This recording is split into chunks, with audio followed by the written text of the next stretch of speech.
cura transgeracional. Tem sido um tema que me tem apaixonado bastante nos últimos tempos e aceitei o desafio aqui do Francisco e falar um pouco sobre este tema. Primeiro porque vivemos tempos difíceis, não é? Várias guerras, várias deslocações, refugiados, as pandemias trouxeram também um aumento das perturbações de saúde mental. Existem várias questões agora, nesta fase da história, a acontecer, e com isto há sempre necessidade de cura, mas surgem mais traumas ainda. O tema foi a título pessoal que me interessei, mas também profissional. Eu trabalho com a hipnose. Em 2010 fundei o Instituto Português de Hipnose e desde então tenho vindo a praticar hipnose, a atender pessoas. Hoje em dia já não atendo tanto, faço mais formações e tenho vindo a perceber que muitos dos traumas que surgem em consultório na verdade, já são traumas que se repetem há várias gerações. Portanto, não é só a história da humanidade que parece ser cíclica, os próprios traumas das famílias parecem repetir-se, talvez por inconsciência dos indivíduos. Estamos agora também no Ocidente a atravessar uma fase em que alguns de nós podem finalmente dedicar-se a este tipo de curas, não é? Até aqui as sociedades estavam muito focadas ainda em comer, em sobreviver, etc. E aqui em Portugal também. Portanto, este tema é relativamente recente do ponto de vista científico. Eu depois vou falar-vos de alguns estudos. Portanto, estamos a falar entre 2006, 2015, 2020, ainda se fazem vários estudos. Eu depois menciono alguns e até livros que falam sobre o assunto. Então, foi a título pessoal e também com uma necessidade nova de ajudar pessoas não só a resolverem questões individuais, mas também a fazer uma ponte com padrões que se repetem ao longo de várias gerações. No caso da violência doméstica era bastante visível, mas existem outros temas, como até padrões de comportamento, agressivos ou não, propensão para determinados vícios e compulsões, etc.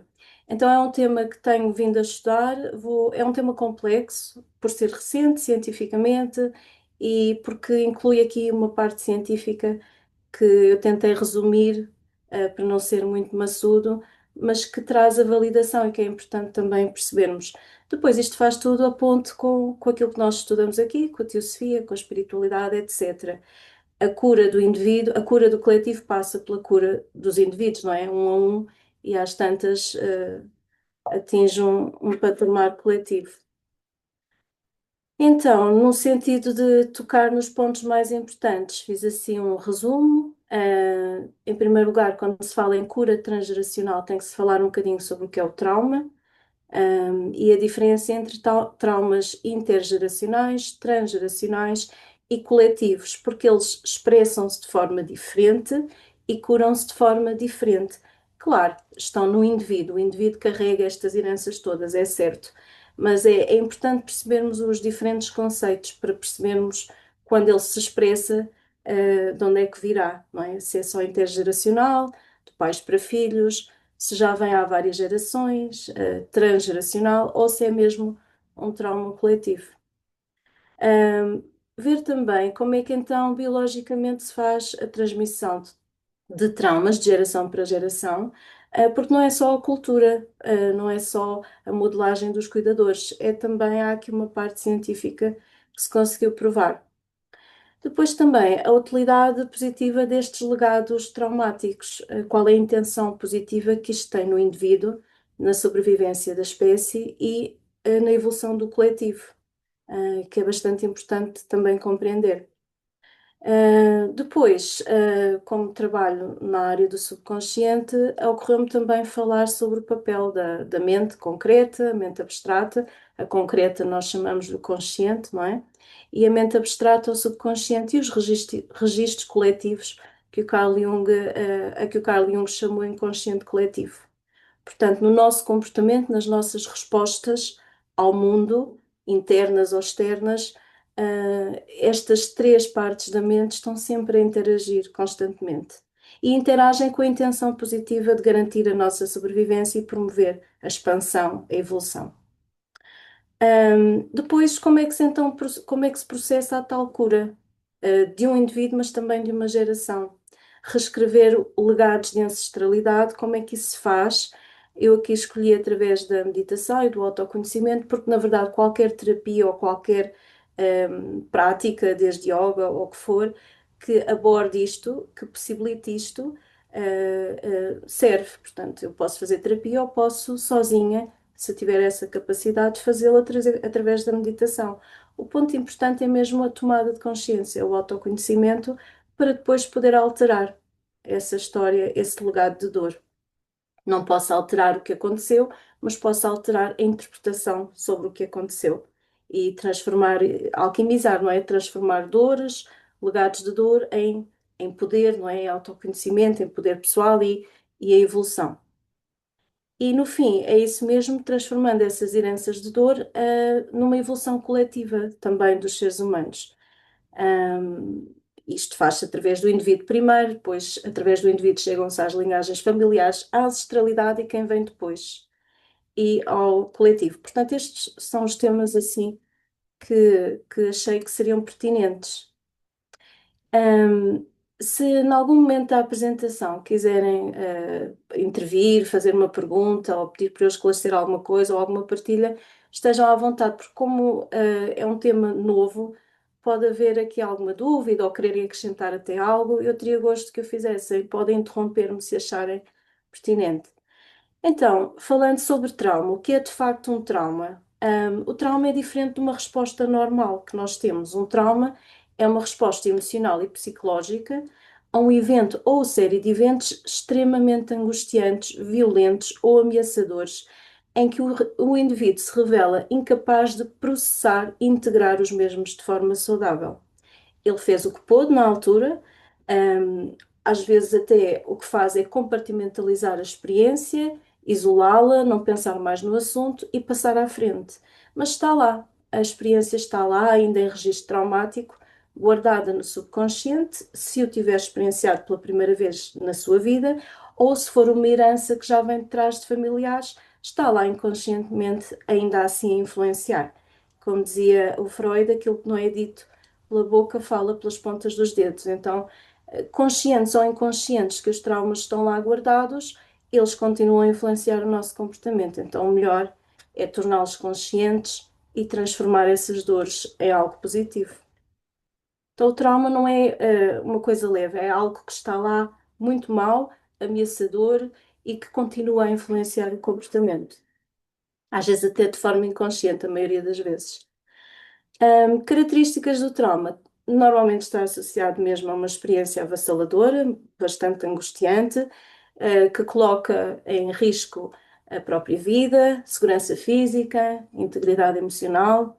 Um, Há também uma resposta de stress intenso, no momento, quando acontece, medo extremo, desespero, impotência, terror.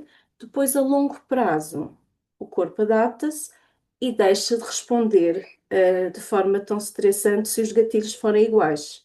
Contudo, faz essa adaptação, até para nivelar os níveis de cortisol e etc. Mas outros gatilhos, às vezes até menos importantes e menos ameaçadores, poderão fazer desencadear respostas exageradas. Então, hum, há uma resposta ao stress intenso, depois o corpo tem que se adaptar para continuar a sobreviver, desativa, por assim dizer, essa resposta intensa, mas depois, com outros temas, pode responder de forma exagerada. E tem um impacto duradouro, portanto, o trauma às vezes ocorre em 5 minutos, mas pode durar uma vida inteira, até ser reescrito, até ser curado.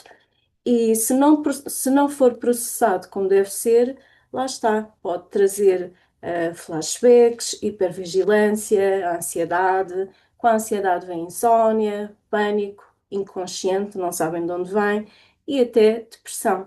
E o risco da depressão, o que traz é também o risco do suicídio, não é? Então, as consequências do trauma. Portanto, não estamos a falar de outras perturbações de saúde mental, estamos a falar em particular do trauma. É a conhecida perturbação do stress pós-traumático. Em Portugal, começou-se a estudar isso assim pela rama com os militares que voltaram, não é, da guerra colonial, porque tinham aquilo é que nós hoje chamamos de stress pós-traumático, depressão e ansiedade, dificuldades na regulação emocional, frequentemente problemas de relacionamento e apego, portanto, isto manifesta-se nas relações mais íntimas até, e somatizações e doenças psicossomáticas. O que são somatizações ou doenças psicossomáticas? São problemas de saúde criados pela psique e que são intensificados pelo stress. O stress que aqui vem do trauma, dos flashbacks, das memórias que voltam e que estão ali no loop, não é? A reforçar o trauma. Portanto, o indivíduo vê o vídeo do trauma, a experiência traumática várias vezes, quando é consciente, quando se lembra, e isto reforça o trauma. Quando se prolonga durante muito tempo, pode trazer uma somatização que são sintomas físicos. Sintomas físicos, por exemplo, de pânico, em que o coração bate rápido, há uma agitação, ou parece que vão desmaiar, ou até asma psicossomática provocada por stress, portanto, não porque haja um elemento cá fora que provoca asma, mas porque o indivíduo fica estressado e fica com falta de ar, problemas de tensão arterial, que aumenta devido ao stress. A doença psicossomática, a somatização são sintomas, mas não existe ainda uma doença. As doenças psicossomáticas já são doenças que estão instaladas, o que quer dizer que já há alteração tecidual, portanto, no corpo. Já se registra uma alteração. Por exemplo, é um tema um bocadinho controverso, mas a fibromialgia poderá ser um exemplo disso, ou vitíligo, ou a psoríase, etc. Porquê? Porque surgem muitas vezes do nada, não têm, após investigação médica, não têm razão, não encontram, não há uma justificação científica, mas surgem normalmente associados a traumas, no pós-trauma, e são intensificadas pelo stress. Portanto, quando as pessoas, os níveis de stress aumentam, a doença também manifesta-se mais intensamente. Portanto, somatizações ou doenças psicossomáticas são também um tema interessante que surge do trauma, quando não é tratado, um, e, e podem trazer desconforto, trazem problemas de saúde, como a medicina não explica, os pacientes e os utentes ficam desesperados, tentam de tudo, como podem imaginar, até que o médico lhes diz isto é causado pelo stress, pela mente, tem que se acalmar, e é nessa altura que resolvem ou fazer psicoterapia, ou recorrer à hipnose, ou seja o que for, para perceber o que se passa com eles. E aí acede-se ao evento que poderá ter desencadeado isto. Existem vários tipos de trauma. Aqui, para entrar no tema do transgeracional, o trauma agudo, que resulta de um único evento, aconteceu e o trauma surgiu dali, por exemplo, um acidente grave, um assalto. O trauma crónico, exposição prolongada a situações traumáticas, por exemplo, abuso, que acontece ao longo de vários anos, ou violência doméstica. O trauma complexo, que resulta de várias experiências traumáticas e que está relacionado muitas vezes um, com situações de dependência. Ou uma criança que depende dos pais, ou uma mulher que está em casa e vive porque não trabalha e depende do marido, etc. Portanto, é um trauma complexo no sentido que existe também uma situação à volta que impede a pessoa de sair, não é, da situação, ou que dificulta. Aqui já entramos então no nosso tema, o trauma intergeracional, que se refere à transmissão direta de traumas de uma geração para a seguinte, portanto, pais para filhos. Deu-se-lhe o nome de intergeracional.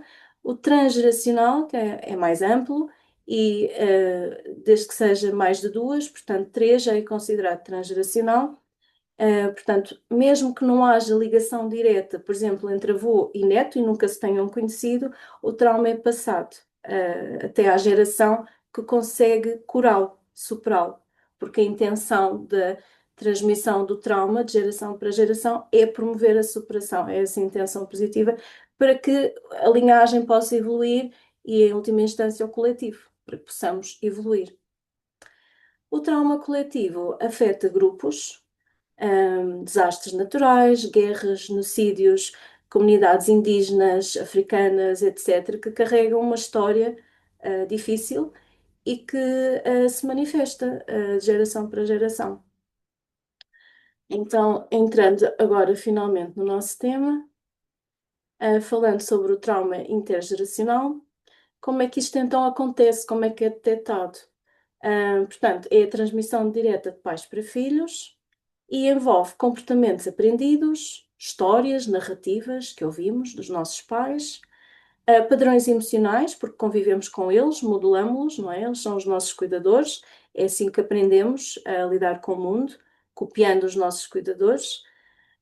E isto acontece conscientemente, mas a maioria das vezes inconscientemente, não é? As crianças modelam os pais, e fazem-no, espelhando o comportamento. Para além do convívio, não é? A parte que a psicologia explica, há de facto uma componente biológica explicada pela epigenética, e que é a parte da disciplina da biologia que estuda a influência do ambiente sobre a forma como o ADN é interpretado e lido. Portanto, não altera o ADN, mas interpreta a forma como ele é lido, podendo trazer a possibilidade de curar estes padrões. Então, exemplo de um trauma destes é filhos de sobreviventes de guerra que crescem ouvindo histórias traumáticas e que internalizam os medos e as ansiedades dos pais. Portanto, este é o mais fácil de perceber, para além do individual. Mais complexo é o transgeracional, que então, como já mencionei, são várias gerações. Pode ocorrer mesmo sem exposição direta às narrativas de trauma, através de mecanismos epigenéticos, a tal componente biológica. E também nas dinâmicas familiares, claro, tudo de forma muito inconsciente. Por exemplo, netos de africanos ou índios no pós-colonialismo, ou netos de sobreviventes do Holocausto, que apresentam sintomas de ansiedade ou depressão sem terem ouvido as histórias detalhadas sobre o evento, mas quando se toca no tema, têm respostas exageradas sobre o tema. Isto tudo vai acontecer muito em breve, se não tiver já a acontecer em muitas comunidades. Ai, desculpem. Porque agora estamos a ficar com sociedades polarizadas e pronto, os ódios começam a surgir, a extrema-direita começa a surgir e estes medos inconscientes, estes traumas transgeracionais vão ser ainda mais exacerbados, não é? Vai ser difícil. O trauma coletivo, tem um impacto, refere-se ao impacto psicológico e emocional compartilhado por um grupo de pessoas após um evento ou série de eventos violentos, catastróficos ou profundamente ameaçadores à sua existência, identidade, tanto étnica, cultural, etc., ou estrutura social. Lembro-me, por exemplo, que no Canadá, os indígenas, assim como nos Estados Unidos e noutras partes da América, mas no Canadá houve um programa de integração das comunidades indígenas em que separaram mães e filhos uns dos outros e tentaram integrá-los em famílias brancas, não é? Supostamente canadianas, porque os outros não são os locais, os naturais, mas não eram considerados. Eram populações indígenas que tinham que ser integradas, e então separavam as famílias, colocavam-nas em diferentes famílias brancas para que elas pudessem aprender o inglês, pudessem integrar-se na sociedade que agora era a predominante. Isto causou imensos problemas na comunidade indígena canadiana, que se manifestou, por exemplo, em padrões de alcoolismo transgeracional, que ainda hoje acontece, infelizmente. O mesmo podíamos falar sobre as comunidades africanas, que regressaram, não é, das colónias para cá, etc. Portanto, são padrões que depois passam para amenizar a dor, o trauma, não é? Um, Diferente então do trauma individual, que afeta só uma pessoa, o coletivo afeta comunidades, sociedades ou até nações inteiras. E agora, com esta polarização que está a acontecer, não é? Que estamos a ver, isto e com as deslocações das populações, os refugiados, de guerra, etc., sempre existiu, não é? Mas agora estamos numa fase em que vai haver um aumento deste trauma coletivo. Isto deixa marcas profundas na memória cultural e no comportamento de grupo. Há lealdades entre indivíduos africanos uns com os outros, de ucranianos contra russos. Há uma série depois de dinâmicas que surgem a partir deste trauma. Ai, desculpa.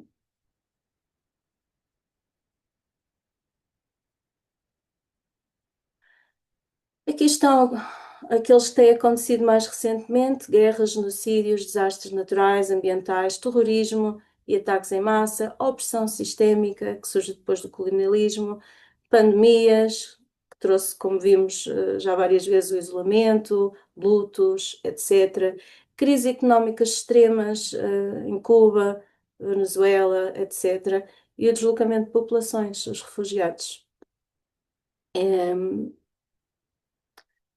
Sobre os efeitos então que traz, bem, a memória coletiva e transgeracional é transmitida através das histórias que se contam, das narrativas, rituais e até biologicamente. Já vamos à parte biológica, que é para mim a mais interessante aqui deste tema. Mudanças culturais e sociais, aumento generalizado e desconfiança institucional, ou reforço de identidades grupais para se imporem, não é? Para não se sentirem totalmente aniquilados. Há um exacerbamento dentro destas comunidades para se imporem. Um, o impacto na saúde mental, depressão, ansiedade, stress pós-traumático, e lá está, como eu mencionei há pouco, nas comunidades indígenas no Canadá, o abuso de substâncias na população. As comunidades indígenas americanas, o álcool, foi o efeito que mais se observou, nestas comunidades. A polarização e conflitos, ressentimentos. Ai, desculpem este rato. Ressentimentos históricos podem levar a ciclos de violência, tensões étnicas, nacionalismos extremos, que está agora outra vez a surgir, e resiliência e solidariedade dentro de algumas comunidades que desenvolvem depois mecanismos de apoio mútuo e ativismo. Resumindo, então, para depois passarmos para a parte biológica: intergeracional, pais para filhos; transgeracional, pais, filhos, netos, bisnetos, a partir da terceira geração; coletivo, várias famílias ao longo de várias gerações e que se torna uma questão de grupo. Então, como é que é transmitido o trauma entre gerações?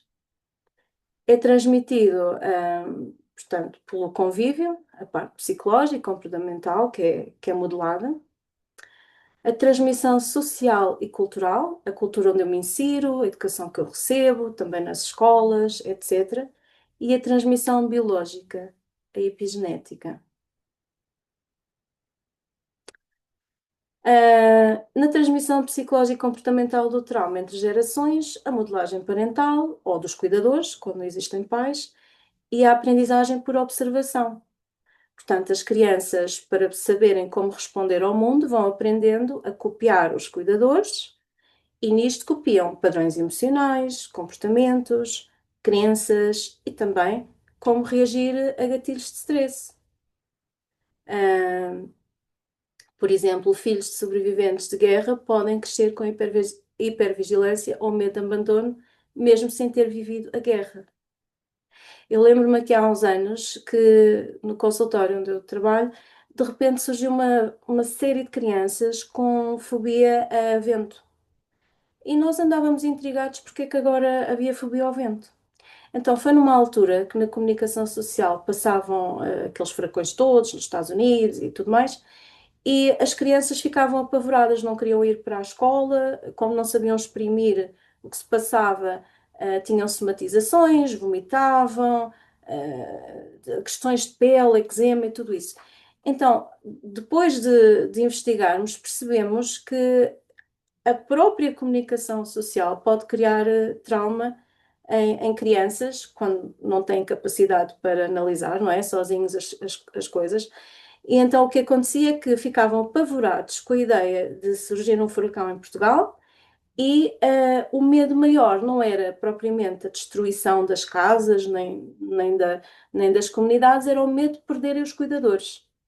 O medo de perderem o rastro dos pais ou de não saber onde eles estão.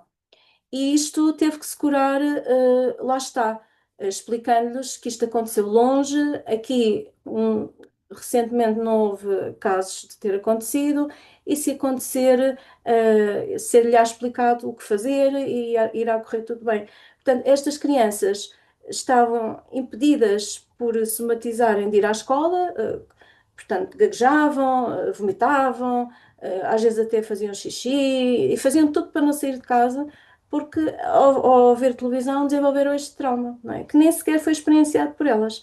Isto acontece também muito frequentemente nós, senhoras, nós mulheres, quando vemos filmes onde a mulher é violada e existe violência, muita violência à volta da violação, ao estarmos a olhar, a ver o filme, sentimos empatia pela personagem e o nosso subconsciente, como não sabe a diferença entre real ou imaginário, absorve aquilo como algo que me poderia acontecer a mim. Então, eu própria, a ver um filme, se não tiver cuidado e não tiver essa consciência, posso criar uma hipervigilância em mim que não é normal, porque eu, na verdade, não passei por essa experiência. Nem houve ninguém nas minhas gerações antes que eu saiba que tenha passado, ou mesmo fazendo perguntando, não é, à mãe ou a alguém, não encontro registro de nada. Às vezes, só o facto de se ver um filme pode criar este trauma. Até porque estamos muito envolvidos com a história, criamos empatia com os personagens, então os próprios filmes, a música e tudo isso podem ser desencadeadores de medos inconscientes, que se calhar já estão no grupo, já estão, não é? Já estão no coletivo. Então, a transmissão é feita pela modelagem, desculpem, mas também pelo silêncio, pelos segredos.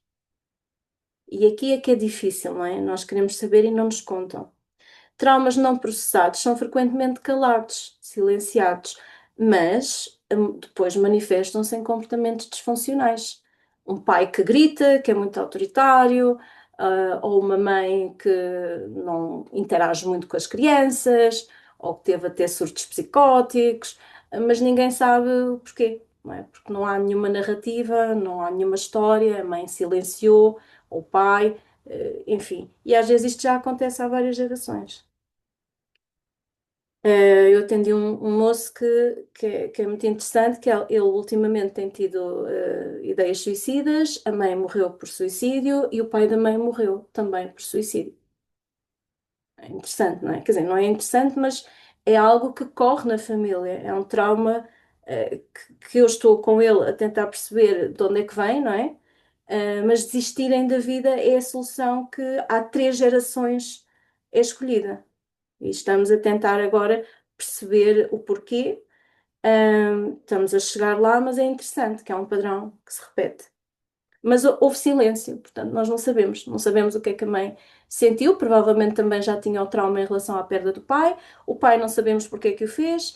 Este silêncio demora o processo de cura, faz com que seja mais demorado. E depois as narrativas, as crenças limitantes que surgem nas narrativas, não é? A mãe, o pai, frases como o mundo é perigoso, não confies em ninguém, isto de sofrer é normal, às vezes até vindo da religião, e que ouvimos. Estas crenças vão sendo transmitidas e vão sendo absorvidas de geração para geração. Um, o trauma coletivo, como é que é o trauma coletivo, como é que é transmitido? Um, as comunidades que são afetadas por isto, e são questões muito difíceis, estamos a falar de escravidão, genocídios, ditaduras, etc., acabam por demonstrar a tal desconfiança nas instituições, desenvolvem o medo pela perseguição e uma autoimagem, muitas vezes, no indivíduo negativa. O racismo estrutural perpetua traumas históricos em populações marginalizadas, elas próprias. Uh, podíamos ficar aqui a falar sobre este tema, mas só para dar um exemplo, porque parece muito simples, mas na verdade não é assim tão simples.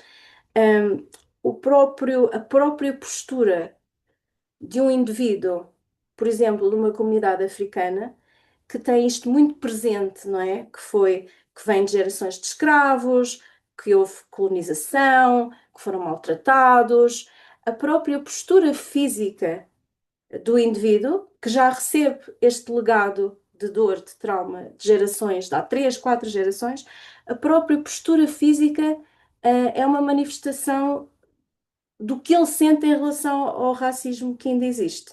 Portanto, os jovens o encherem-se, não é? Para parecerem mais fortes, o falarem de certa forma para ser mais ameaçador, etc. Por trás está o racismo que ainda sentem e que sabem que herdaram, não é?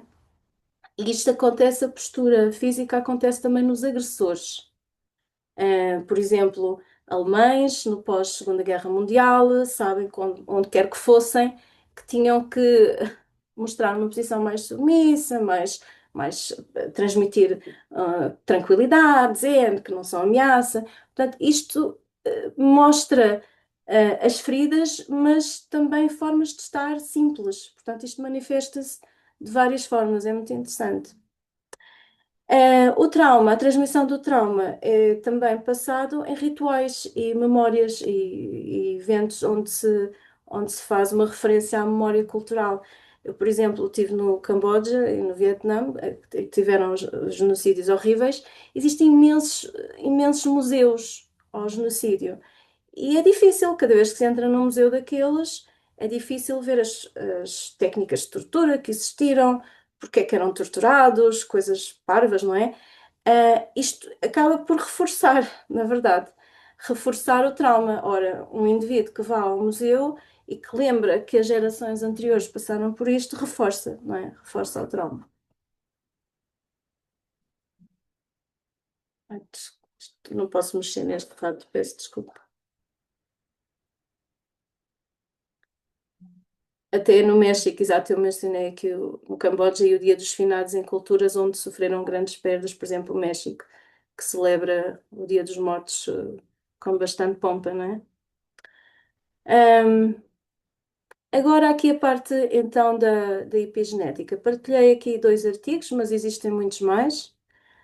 Optei pelo da Rachel Yehuda, que é uma neurocientista judia e que se dedicou ao estudo do trauma nas populações judias. Um, e, e o estudo dela mostra então que existe um marcador biológico na transmissão do trauma. Ela fez vários estudos e veio provar isto. Então, os estudos mostram que as experiências traumáticas podem alterar a expressão dos genes, em particular aqueles que estão ligados às respostas ao stress. Filhos e netos de sobreviventes do Holocausto têm maior propensão à perturbação do stress pós-traumático, à ansiedade e a alterações no cortisol. Foi aqui que ela se focou mais. Já vamos ver o estudo dela. Isto não é uma maldição genética, ela quis reforçar isto nos vários artigos e nos estudos que fez. É uma adaptação biológica, portanto, na própria evolução das linhagens familiares e da espécie, o trauma fica lá inconscientemente guardado, no inconsciente coletivo e biologicamente no nosso ADN, nos nossos genes, com a intenção positiva de que alguém chegue e consiga então curá-lo. E nessa cura que haja uma superação e uma evolução, não só da linhagem, mas do coletivo. Portanto, isto vai ter aqui aos nossos temas, não é? A evolução, não é? Do ser humano, do coletivo. Não está lá o trauma só para causar dor, ele está lá para que quem herda, não é? Nós, quando nascemos, somos a última versão daquelas linhagens familiares e herdamos nos nossos genes talentos, configurações físicas, propensão para determinadas doenças e também medos, porque estes medos indicam-nos onde poderá haver ameaça, ameaça ao indivíduo, mas também à família e à espécie. E está lá não para causar sofrimento, mas para que o indivíduo que chega e que recebe esse legado possa, com a sua própria vida, a sua própria história, tomar consciência e superar, evoluir. Então, estes são os 2 estudos mais importantes da Rachel Yehuda, que é neurocientista, psiquiatra, professora e trabalha no Hospital do Mount Sinai nos Estados Unidos. O primeiro, como vê, é muito recente, em 2016, Holocaust Exposure Induced Intergenerational Effects on. Isto é o gene, foi o gene que ela estudou, FKB5, é uma metilação em português. E o outro, mais recente, Intergenerational Transmission of Trauma Effects, em que escreveu para a revista. Então, vamos ver. Para percebermos o estudo, temos que perceber o que é então a epigenética. A epigenética estuda as mudanças na expressão dos genes. Não, os genes não se alteram. O que altera é a forma como eles se vão expressar. Portanto, não altera a sequência do ADN, mas influencia como os genes são lidos e utilizados pelas células. Por outras palavras, a epigenética investiga como fatores ambientais e experiências de vida podem ativar ou desativar genes, afetando o funcionamento do organismo sem modificar o código genético. Um livro muito interessante, provavelmente alguns de vós já conhecem bem, é A Biologia da Crença, do Bruce Lipton, em que ele fala precisamente sobre isso. Portanto, ele estudou, é biólogo, estudou epigenética, ainda hoje estuda, e a conclusão dele é que o momento em que nós alteramos a nossa percepção, a forma como interpretamos a realidade, e as nossas experiências, nós reescrevemos literalmente a química do nosso corpo. Existem alterações biológicas através da alteração da percepção. O livro clássico dele é este, A Biologia da Crença, onde ele precisamente fala sobre as descobertas que fez, da própria, mesmo a parte biológica, como ele explica isto do ponto de vista das células, etc. Então, cá está a Rachel Yehuda, que sendo neurocientista, dedicou-se ao estudo do trauma transgeracional e quis provar então o marcador biológico da transmissão do trauma, e como é que realmente isto se processa. As principais conclusões dela, é que, desculpa, está aqui um erro, já corrijo. Um, Desculpem, os estudos dela focaram-se principalmente nos sobreviventes do Holocausto e as suas famílias e os sobreviventes da Guerra do Vietnã e respectivas famílias também. As contribuições então que ela dá no estudo que fez foi que quando existe um trauma, existe, portanto, uma alteração da percepção sobre a realidade. Eu encaro então a realidade como ameaçadora e que pode acabar com a minha vida e dos meus, não é? E isto faz com que a minha percepção que se alterou também tem uma manifestação biológica. Então, o que acontece é a metilação do gene FKP5. Este gene está associado às respostas de stress do nosso corpo. Portanto, quando estamos perante experiências de stress, este gene é que contém a informação sobre como reagir. E o que ela concluiu é que há uma alteração na forma como este gene é depois lido pelas células. Portanto, o gene em si, o ADN, não se altera, mas o que está à volta das células e a forma como vai ler a informação do gene é que se altera. E concluiu também, ao longo dos estudos, que o trauma do homem é transmitido de forma diferente aos descendentes em relação à mãe. Então, havendo esta alteração na leitura deste gene, que altera as nossas respostas ao stress e à realidade, se isto acontecer no homem, normalmente o que acontece nos filhos, biologicamente a herança transmitida, o que se passa é que há um desequilíbrio no eixo HPA. Eu também já vou explicar assim em poucas palavras o que isso é. No fundo, é o eixo no nosso corpo que depois ativa as respostas para lutar ou fugir do perigo. E HPA, H de hipotálamo, P de glândula pituitária e A de suprarrenais, adrenais. Este eixo que é ativado quando estamos. Portanto, o gene dá a instrução de como reagir e este eixo é ativado para lutar contra situações ameaçadoras. No caso dos homens, então, este eixo fica desequilibrado, portanto, o homem transmite através do esperma aos descendentes, os próprios descendentes já nascem com uma resposta não normal ao stress. Portanto, este eixo que lida com o stress eh, não está a funcionar como deveria, e isto é transmitido aos bebês. No caso das mães, se for a mãe que experienciou o trauma, normalmente o efeito no bebê, na criança, é que nasce com um sistema imunitário mais débil. Não se sabe o porquê, mas chegou-se a esta conclusão. Talvez porque já está no ambiente e a própria gestação, o ambiente em que o bebê está, seja esse o motivo. Se quiserem interromper, porque isto é assim um bocadinho técnico, se quiserem interromper, força, porque eu próprio demorei imenso tempo a perceber algumas destas coisas. Ela concluiu também, de uma forma muito curiosa, que existe um paradoxo nos níveis de cortisol. Então, o cortisol é a hormona associada ao stress. E ela detectou que os sobreviventes diretos, aqueles que são expostos mesmo ao perigo, às experiências ameaçadoras, normalmente têm níveis baixos de cortisol. Porquê? Porque passaram pela experiência, foi muito traumatizante e guardam o vídeo. A memória é uma espécie de vídeo que está em replay. Ora, como estão constantemente expostos à memória do trauma, há uma altura em que os níveis de cortisol já atingiram o seu máximo e então o próprio corpo o que faz para garantir a sobrevivência é desligar a produção do cortisol. O que faz com que depois, estando expostos ao mesmo trauma, já não ficam ansiosos, porque já, entre aspas, estão habituados.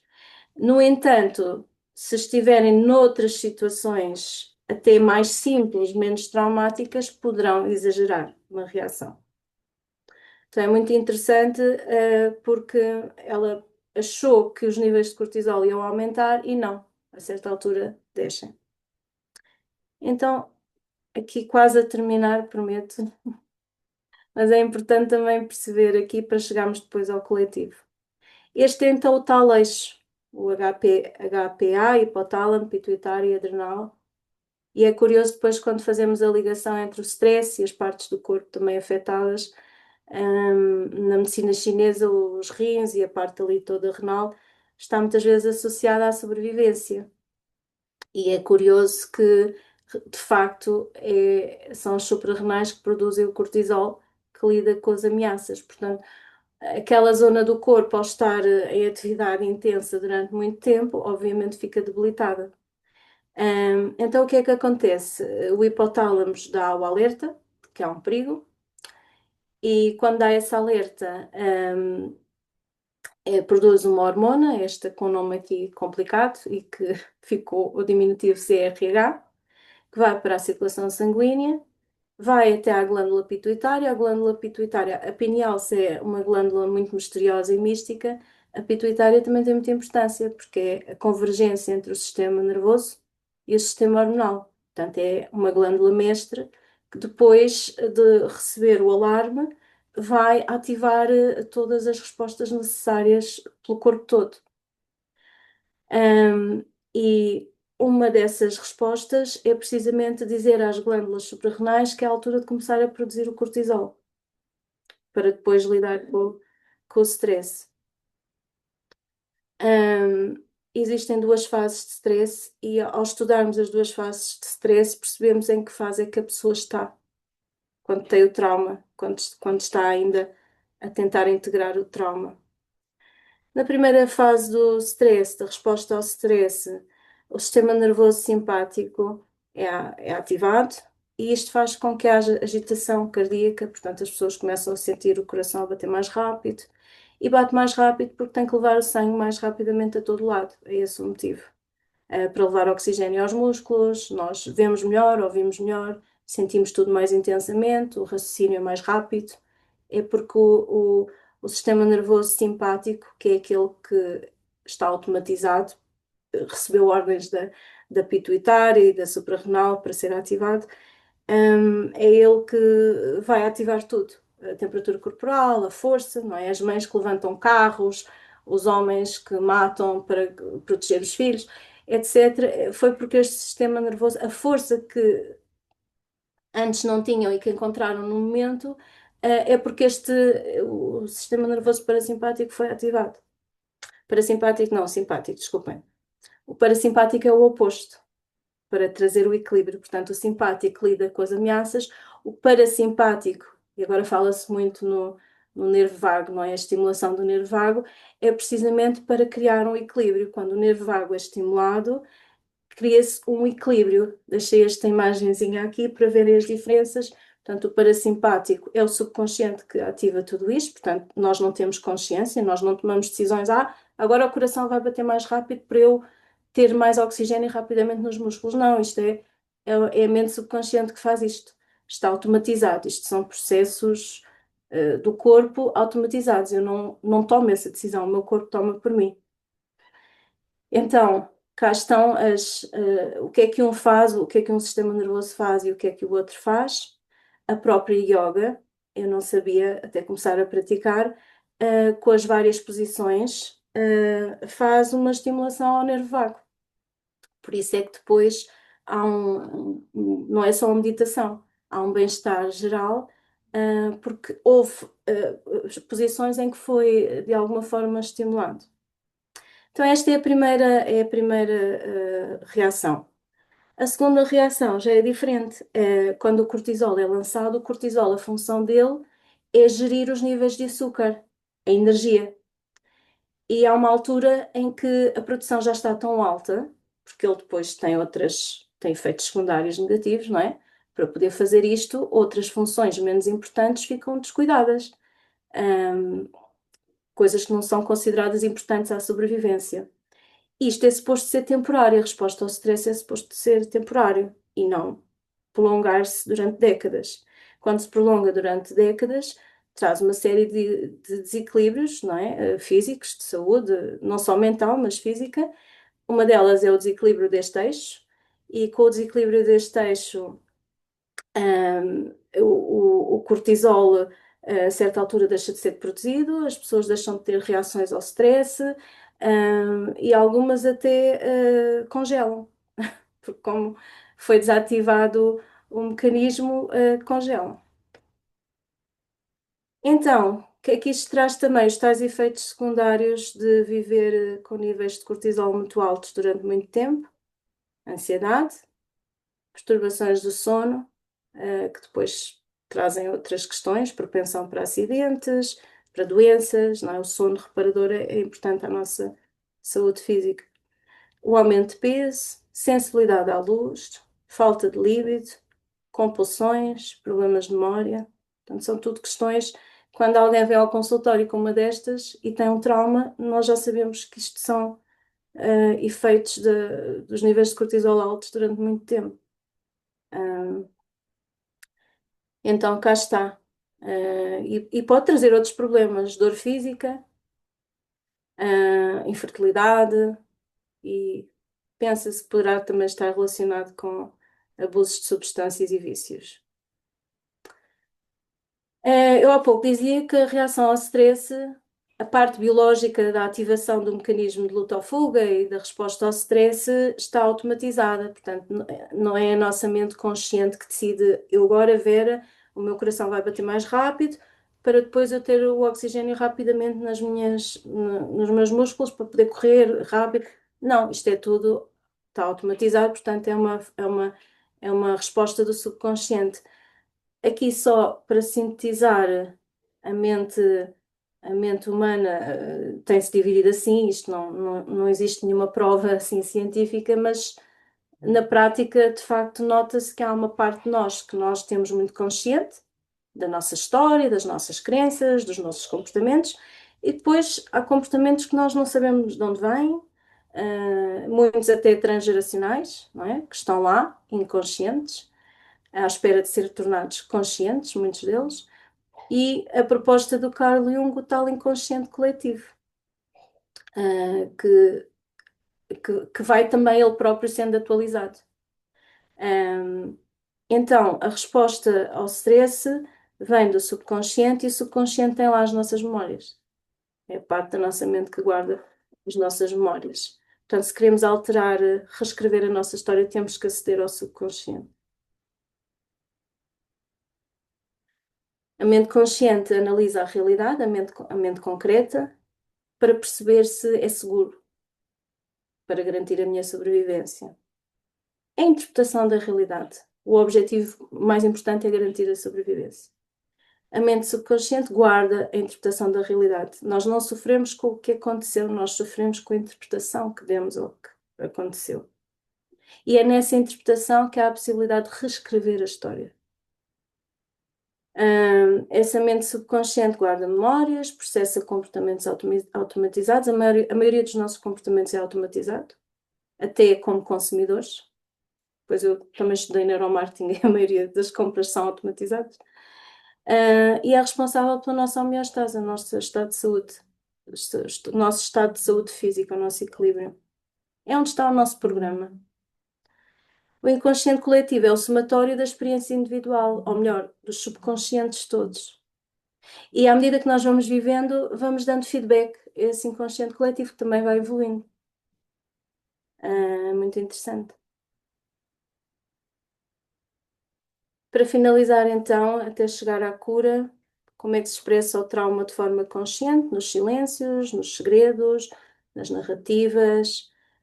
Qual é o papel que a mente consciente tem no processo de cura? É reescrever a interpretação do evento, é encontrar algo positivo, nem que seja um recurso que eu tive que desenvolver para ultrapassar aquilo ou para contornar, ou que eu possa ainda desenvolver. Em vez de me ver como vítima, ver-me como heroína da minha história, não é? Eu não morri, eu sobrevivi. O que é que eu tive que fazer para continuar? Algumas pessoas dizem, mas eu isolei-me, fiquei triste. Mas nesse isolamento entramos em contemplação muitas vezes. O que é que descobrimos sobre nós, sobre o mundo? O que é que estudamos, não é? E é nessa fase da noite escura da alma que surgem grandes recursos de vida. A tomada de consciência sobre o que está lá, a afetar os traumas. O mente subconsciente guarda memórias também celulares.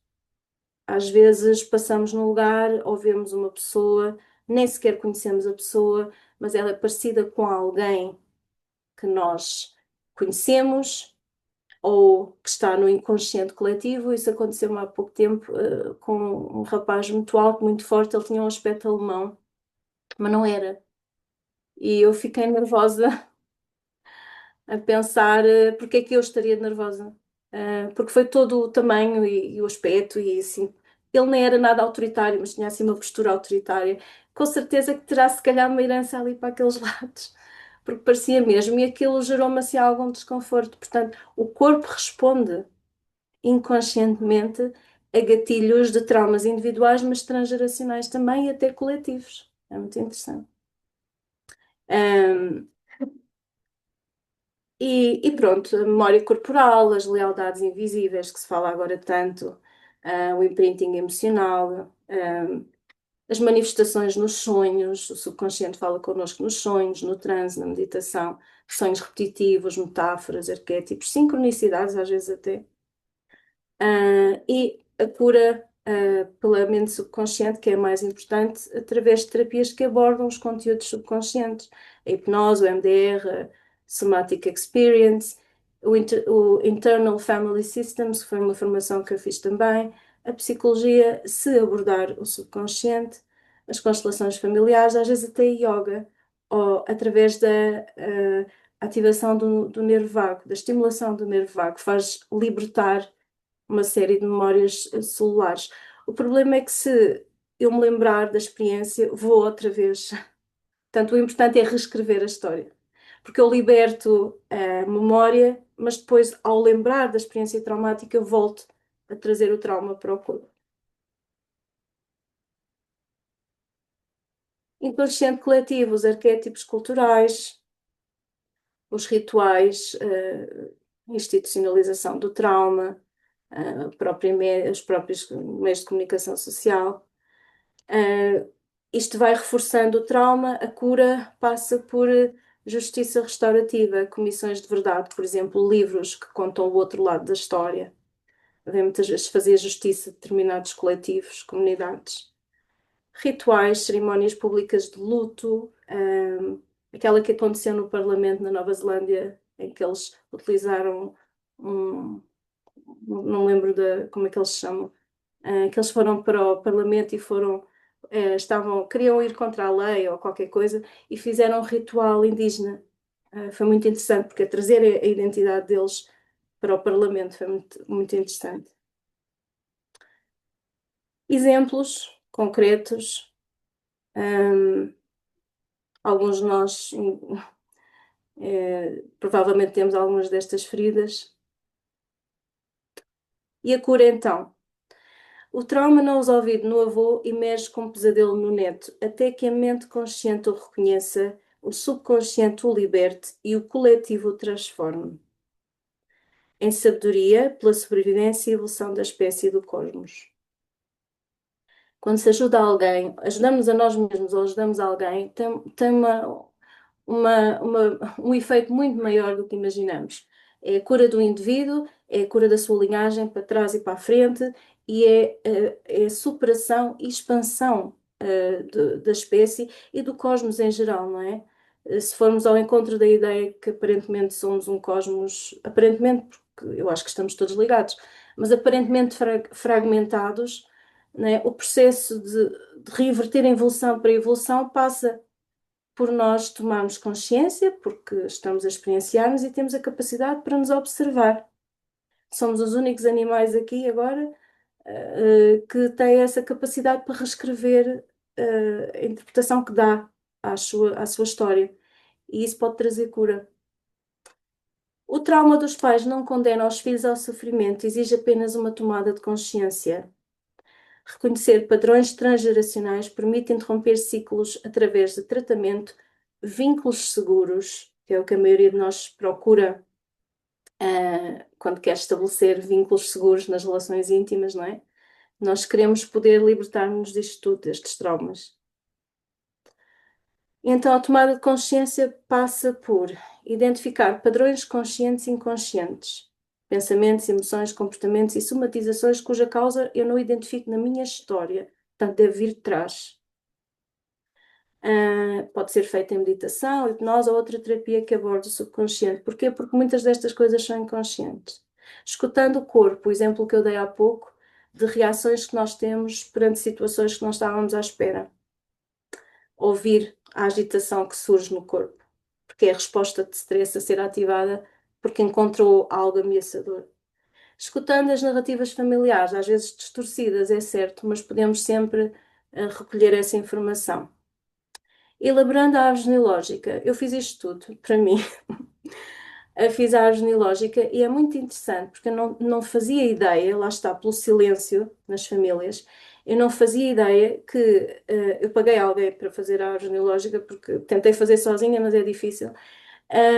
Até 1700, tanto a linhagem materna da minha mãe como a do meu pai são famílias monoparentais, não por escolha, ou porque a mãe morre, ou porque o pai morre, ou porque foge, ou porque é filho de pai incógnito. E eu acho isto tão estranho, porque eu, a primeira filha, separei-me do meu marido, depois voltámos e tivemos mais duas, mas o meu irmão efetivamente separou-se e ficou sozinho, monoparental. E é um tema muito interessante, não só pelo padrão que se repete desde 1700, que é estranho, não é? Dos dois lados da família, só há um casal, que foram os pais do meu pai, que se mantiveram juntos, mas é um pouco estranho, não é? E os problemas que isto traz a quem é criado por famílias monoparentais. Portanto, o pai sobrecarregado, o pai ou a mãe sobrecarregados, não podem dar atenção, poderão haver dificuldades financeiras. E a sexualidade dessas pessoas monoparentais. Portanto, são temas tão complexos que se fizermos um estudo nosso, avaliando estes pontos todos, é muito interessante às conclusões que podemos chegar. E os testes da ADN. Os testes da ADN são também muito interessantes, percebermos de onde virá as nossas famílias. Eu, no meu caso, venho do Médio Oriente de ambos os lados, que também é estranho, porque a minha mãe é de Viseu, o meu pai é do Alentejo, e ambos vêm do Médio Oriente. Ahm, a minha mãe é raça levantina, o meu pai é árabe. E o que é que o confronto destas duas culturas, que viveram lado a lado, mas que são diferentes, tem de padrões transgeracionais? Olhando para os meus pais, eu consegui perceber. Eu, curiosamente, fui-me casar também com alguém que não é da minha cultura, que é muçulmano, e, portanto, fui atrair exatamente o meu padrão genealógico, da ADN, e cabe-me a mim resolver aqui qualquer coisa, é muito interessante. Então, isto tudo traz a consciência dos padrões. Se tiverem possibilidade de fazer, é muito interessante. E o que estas culturas que nós herdamos ainda hoje têm para superar. Herdamos talentos, mas herdamos desafios que ainda não foram superados. Então, a cura é pela tomada de consciência, depois disso, reescrever a história. Muitas vezes, o reescrever implica encontrar algo positivo, recursos que se desenvolveram, que ainda não se percebeu muito bem o que foi, mas, ok, esta família monoparental, o que é que trouxe? Quem ficou teve que desenrascar, desculpe a expressão, não é? Teve que fazer pela vida. E, de facto, tanto eu como o meu irmão temos essa competência muito bem definida. Existem coisas positivas, não é? E deixar a dor e trazer os recursos. Isso é reescrever a história.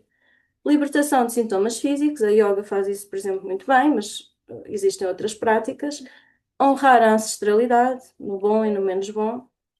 E com isto, ao fazer a minha cura, contribuir para a cura coletiva, com o nosso exemplo de vida, com a nossa tomada de consciência e com essa tomada de consciência, novos comportamentos, novas formas de estar. A cura do trauma individual promove a cura das linhagens familiares ancestrais e descendentes e do coletivo. Quando nascemos, recebemos uma herança genética que determina a nossa aparência física, propensão para determinadas doenças, talentos e também desafios ainda não superados pelos nossos antepassados. Quando nascemos, somos a versão mais recente dessas linhagens, na altura. A superação e a cura de um indivíduo é o seu contributo à evolução das duas linhagens e da espécie humana. A memória tem um papel fundamental na evolução do indivíduo e da espécie. Isto já é a conclusão. É com base em experiências passadas que o ser humano sabe como responder a experiências presentes, de forma a automatizar comportamentos. A mente faz isto para poupar energia, para não estarmos constantemente a analisar e a decidir o que fazer. Quando eu já aprendi o que fazer em determinada situação, fica automatizado. Às vezes para bem, outras vezes para mal, ou até foi bom, mas agora está desatualizado. A função da nossa mente e do nosso cérebro consiste em atrair até nós sobrevivência, bem-estar e repudiar situações que tragam perigo, dor, morte. Nós respondemos sempre da melhor forma que conseguimos, dadas as circunstâncias, e tudo tem uma intenção positiva. A intenção positiva, então, do trauma é promover a superação e a evolução. Nós, seres humanos, ainda por cima podemos observar, não é? Nós estamos a experienciar e a observar, temos essa possibilidade. O Deepak Chopra escreveu também este livro. Aqui neste livro estão outros estudos que eu não tenho tempo para mencionar, feitos com ratos, etc. É um livro muito interessante, que é os super genes. E ele fala disto, do transgeracional, e etc. Então ele diz a certa altura no livro: somos as únicas criaturas à face da Terra capazes de mudar a nossa biologia pelo que pensamos e sentimos. As nossas células estão constantemente bisbilhotando os nossos pensamentos e sendo modificados por eles. É aqui que a epigenética explica também que as células, para bem e para mal. O trauma entra aqui, nesta frase também. Um surto de depressão pode arrasar o seu sistema imunológico, está em brasileiro, apaixonar-se, etc. Ele fala sobre isto, sobre a componente epigenética neste livro. É um livro muito interessante. Então, a evolução coletiva, que vamos estudando aqui na Teosofia, passa precisamente não só por curar o indivíduo. Este indivíduo muitas vezes já traz padrões que a mãe, a avó e mais para trás têm. E o mais interessante nisto tudo é que eu atendo muitas pessoas e, por exemplo, a hipnose faz uma técnica que é a regressão a vidas passadas. Pronto, não sabemos se existem vidas passadas, mas os indivíduos são conduzidos a uma possível existência passada. Os tais registros acásticos, que não sabemos se são deles, se são dos ancestrais, não sabemos. Mas sessão após sessão após sessão, nós vemos a mesma história de vida a acontecer em palcos históricos diferentes. A mesma relação tóxica acontece em 1700, em 1500, em 2000 a.C. Mudam os cenários históricos, mas parece que o trauma, o conflito é sempre o mesmo. E foi isto que me trouxe este tema, o porquê nós estamos constantemente, alguns de nós pelo menos, a repetir a mesma história. E quando é traumático é mau, não é? Porque não saímos do mesmo. E não saímos do mesmo porque, na verdade, nós nem temos consciência que isto está a acontecer.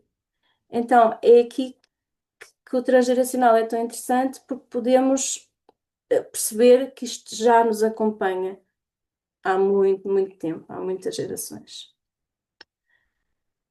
O potencial da humanidade é infinito e todo o ser tem uma contribuição a fazer para um mundo mais grandioso. Estamos todos nele juntos, somos um nesta evolução coletiva.